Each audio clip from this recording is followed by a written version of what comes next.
The Raw Voices of Armenia's Underground Music Scene. Article by Lilith Margaryan, published on August 28, 2025 on EVN Reports Lifestyle magazine, Salt. I've always been fascinated by the environments, thoughts, and life events that shape a musician's creative process.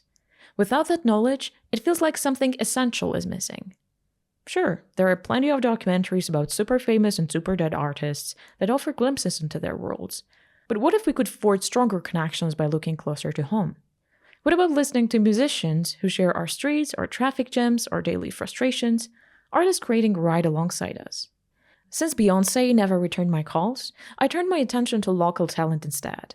What I discovered were incredibly talented, thoughtful, and sensitive musicians. Artists who, in my humble opinion, often outshine the hundreds of superstars we idolize from afar. I spoke with 4 underground Armenian musicians, selected partially by design, partially by chance, to open a window for you, dear reader, into the heart of their music. Each conversation began with a story about a song that holds special meaning for them, then gradually explored their vision for the future. Here they speak in their own voices. Futurili.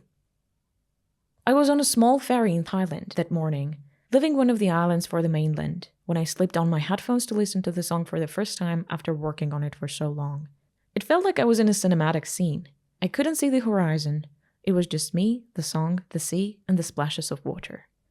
I was thinking to myself, did I make this? I was struck with awe.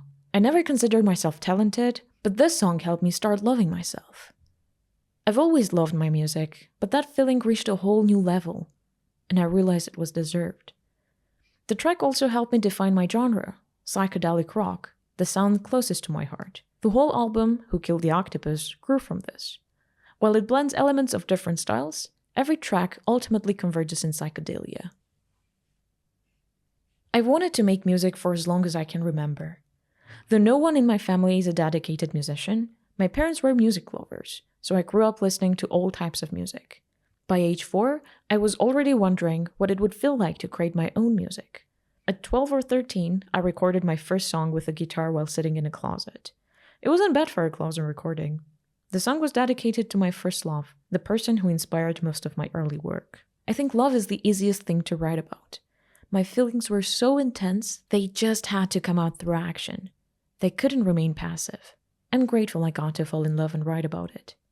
My music now has greater depth, both in writing and in production. I like to expand my compositions by using my voice to reproduce sounds of birds, wind, and even woodwinds. Every song is built on complexity now, even the seemingly simple ones. I travel a lot on my own, and in solitude, I start contemplating everything in life, especially death. It awaits us all, and maybe the fact that it's taboo has made me think about it even more. Why shouldn't we talk about it? Death is as much a part of life as birth and greatly inspires me. These reflections on death, devils, God, solitude have become the main subjects of my songs. I'm drawn toward abstract, tale-like lyrics where ideas take shape through metaphors. I never explain my music's meaning or intended message. I believe people interpret everything through the lens of their own experiences. I want listeners to take whatever meaning they choose. I don't want to restrict listeners' perceptions. But in reality, I don't want anything from my audience. I make music because I can't not do it. Sometimes it doesn't even feel like a choice, but rather something I just have to do, in the most humble sense. Reactions to my music vary drastically. Some people send me heartfelt messages about how deeply it moved them. Others openly hate it, calling me crazy. This doesn't bother me. It's actually flattering. Those who dislike my music typically see the world very differently from me, while those who connect with it are often on the same wavelength. I'll be part of an Echo Festival launching on August 29th that merges live music with immersive 3D animation. Together with my friend Emma, also known as Pixelemka, who's creating the animations, we're building an underworld experience where I'll perform with the band South of the Sun. The show will explore the consequences of human ignorance, ultimately answering the question, who killed the octopus? Alongside the performance, there will be a month-long exhibition in October, city installations featuring our main character, the octopus, and events in different venues to spark eco-awareness. My animated series will be released at the end of 2026. The name Futurili originated as a character I created for an animated series I began writing in late 2022. She was a caricatured version of myself. Bright glasses, vivid colors, and I realized she captured my music and identity better than my previous name, Liliana Bella. It almost felt like she came from somewhere beyond me, which was confirmed when I later found an old childhood notebook with the same character sketched inside. Gurumiran. One morning, I was sipping coffee in the living room and watching BBC News when I learned that David Bowie had passed away. It was shocking.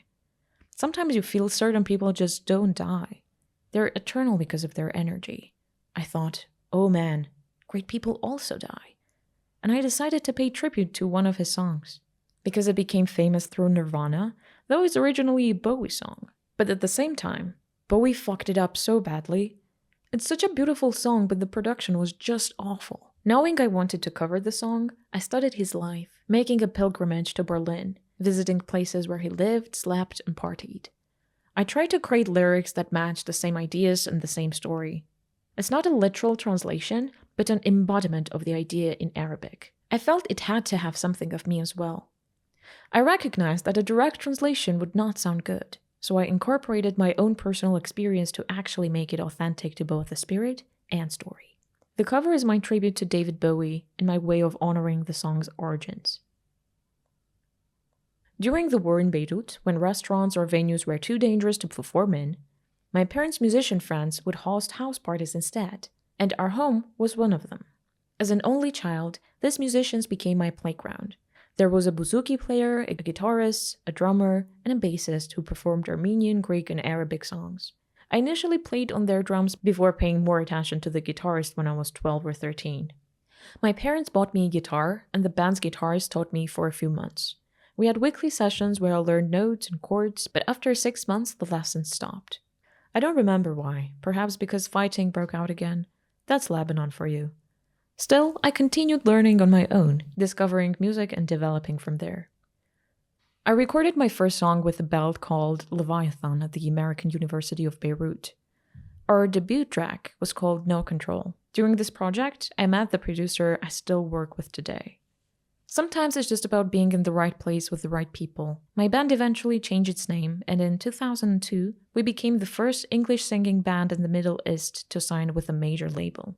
It was a significant moment, though short-lived. My process was completely different than what I do now.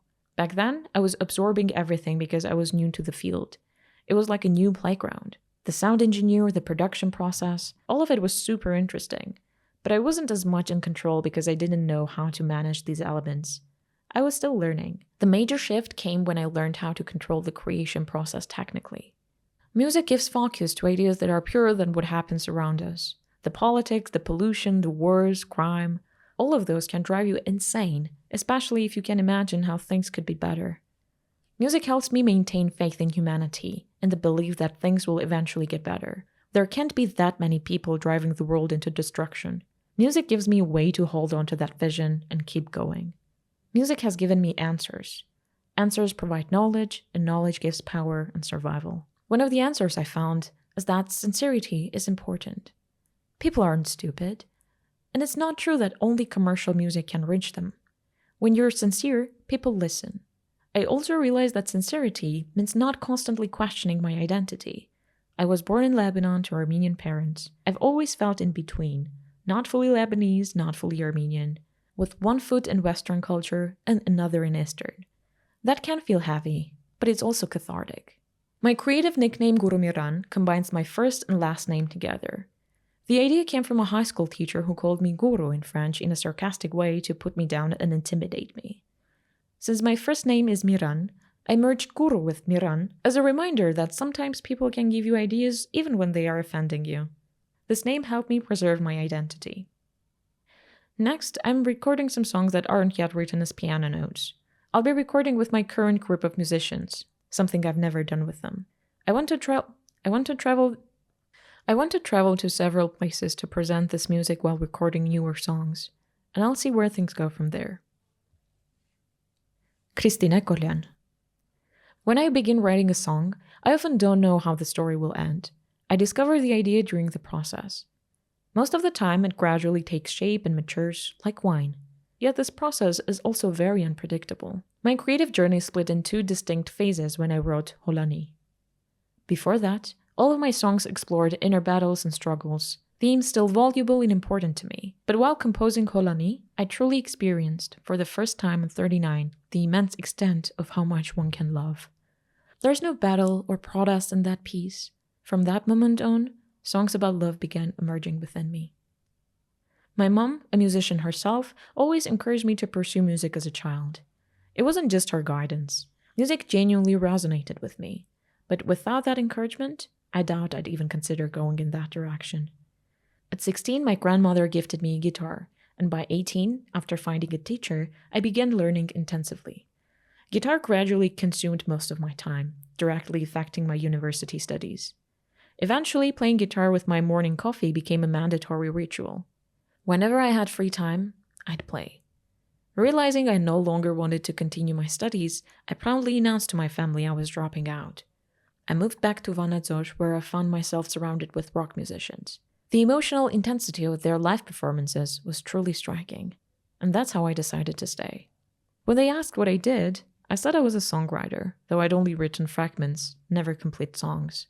They asked me to bring a song, and having talked myself up, I had to deliver. Within a day or two, I managed to finish my first full song, Revolution in My Heart. That's how it all began. Everything connected like a chain. After an argument, I left my first band, TNT, and began collaborating with other musicians. My first song circulated for a couple of years before eventually landing in the playlist of Gizak, the band I formed with my friend Edgar Sargsyan when I was 23. I chose the name from a book on the ancient Armenian calendar. Gizak is the 8th hour of the night.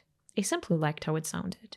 Gizak had a relaxed, friendly atmosphere where friends joined and left as their lives permitted. We kept it going for 5 or 6 years until a crisis hit. I faced a creative block, Edgar had his own struggles, and we decided to stop. Around this time, I moved to Yerevan, got married and had children. Gizak ended there. Years later, I reached out to old members of Gizak and we began working together again.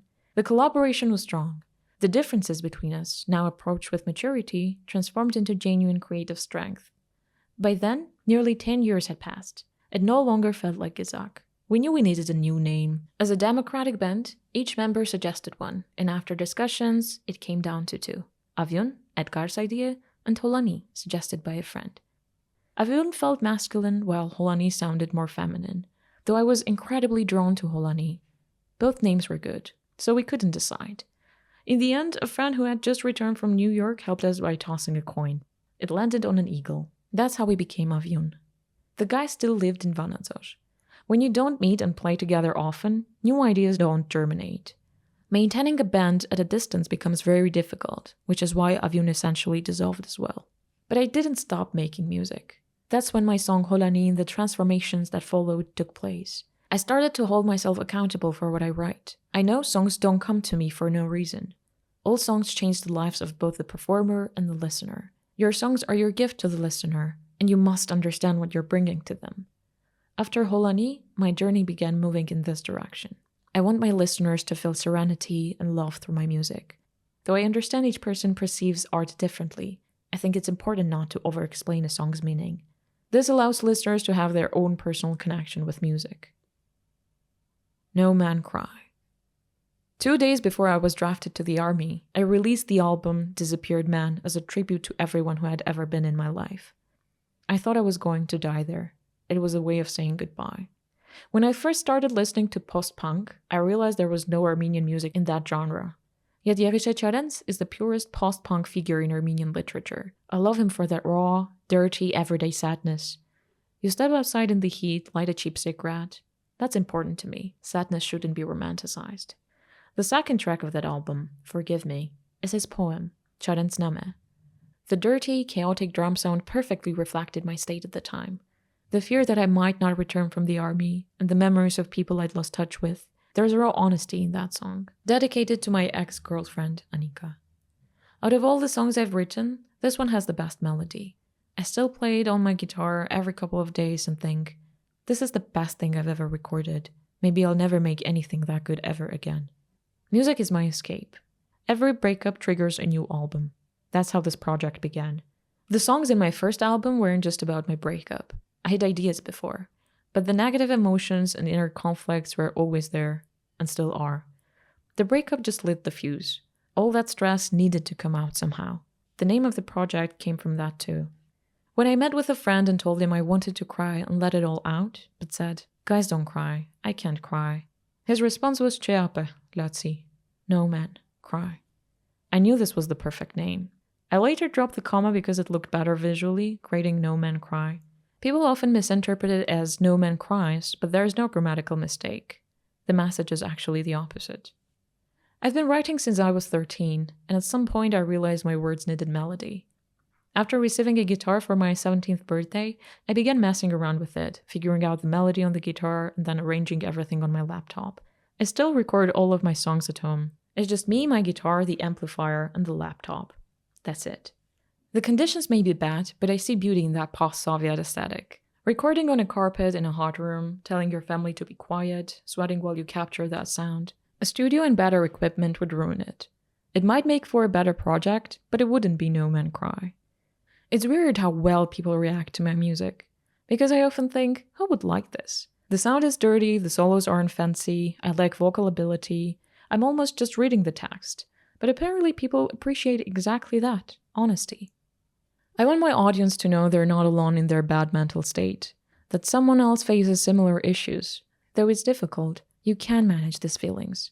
Through writing music, drawing, or writing poems, you can heal and transform pain into something beautiful. No Man Cry is ultimately a selfish project. It's for me. In the future, I might do some concerts. I'm thinking of shifting genres. I've been listening to jazz lately, and I want to incorporate some of those elements. Perhaps even write my first song while being in love. But whatever comes next, it'll still be me. It'll still be about letting things out.